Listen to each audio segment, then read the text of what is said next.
মানুষ হই রে, মায়ের সমান যদি তুমি পৃথিবীটাকে ভাবো তাও তোমার মায়ের সমান হবে না, তাও তোমার মায়ের সমান হবে না।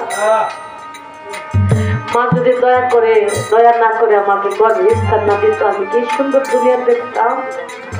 দেখতাম না। মায়ের চরণ অমূল্য ধন। মা যে কত বড় লক্ষ্মী, কত বড় রহমতের বরকত তা তুমি জানো না। সেই জন্য মাকে কোনোদিনও ছোট করে কথা বলতে নাই। সন্তান কেমন হবে কিছু কিছু জ্ঞানী মা হইলে সে নিজে কই দিতে পারে আমার সন্তান এই। মাকে সাধারণ জিনিস, মা সাধারণ জিনিস না। দেখো ল্যাংড়া খুঁড়া কান্না একটা সন্তান হইলে মা ঘৃণা, বাবা ঘৃণা করে, আত্মীয় স্বজন পাড়া প্রতিবাসী ঘৃণা করে, মা কি সন্তানকে ফেলা।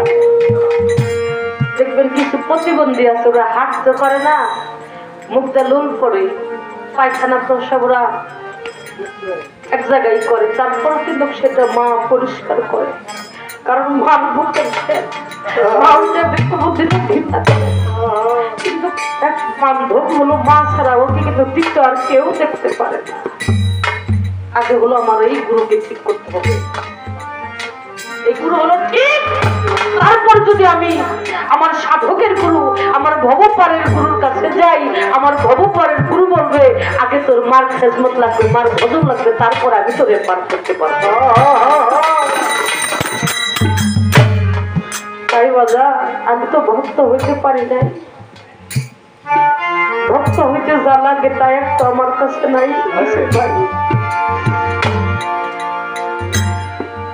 বিশ্ব জাকের মঞ্জিল বাবা হাসমত চান,